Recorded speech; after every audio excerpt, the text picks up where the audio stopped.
the Borrego Desert is full of fun and unique adventures. One that we didn't know of until recently is the Wind Cave hike. Getting to the trailhead is definitely going to be a lot easier if you have a high clearance or four-wheel drive vehicle. But if you don't have an off-road capable vehicle, you can always park in the wash and walk in. This is also an option if you just want to hike a little further, since the actual trail itself is only 1 mile. We were pretty surprised on the day we went to see a couple of school buses that had made it pretty far up the wash to drop some kids off for a geology field trip. So be careful if you drive in, because you can encounter unexpected foot traffic.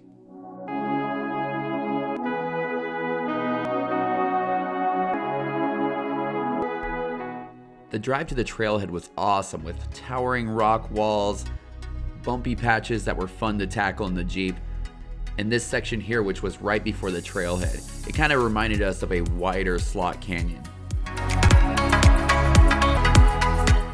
This trail may be short, but it means business, and it starts directly with a climb. The total elevation of this hike is only 150 feet, but don't let that fool you. There are some decent hills on this hike.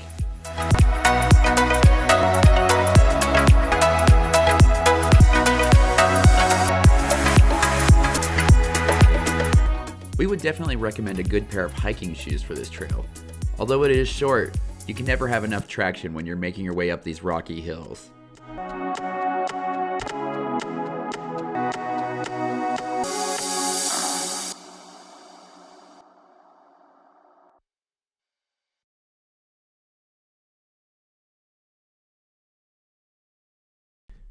One of the benefits to all of the climbing that you've done at this point is that the entire valley is going to be opening up to your right side, and it is beautiful.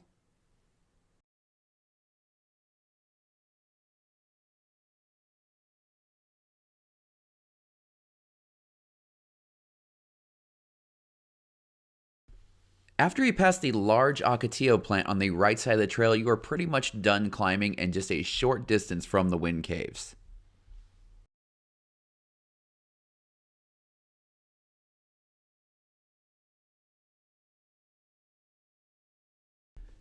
As you round the last corner, the wind caves will reveal themselves to you. It is such a strange alien-like landscape, and there's tons of places to explore.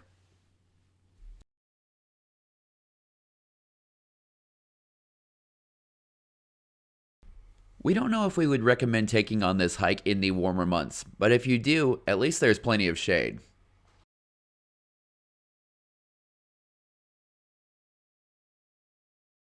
We spent about an hour and a half climbing and exploring the area. There's so many unique caves and formations here.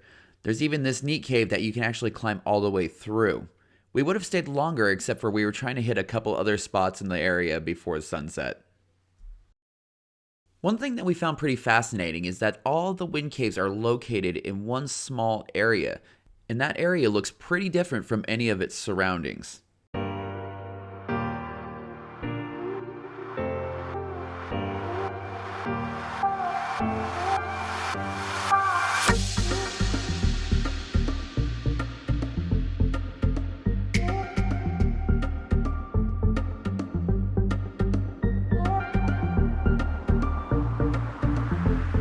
This is a great hike to pack a lunch for. There are plenty of large caves, which make for a really unique spot to stop and have a picnic. After lunch, we made our way over to what was probably our favorite cave of the entire day. It featured 3 tall windows, 2 of which looked out over the valley, and a ceiling that had to be about 9 feet high.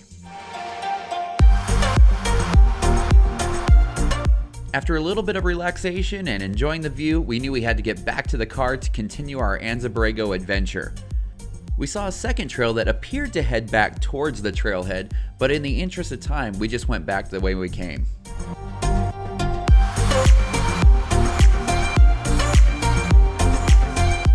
The way back is pretty easy because it is pretty much all downhill. The only thing you need to keep an eye out for is some of these small rounded rocks that can be found on some of the steeper hills. They would make it really easy to go sliding down the mountain.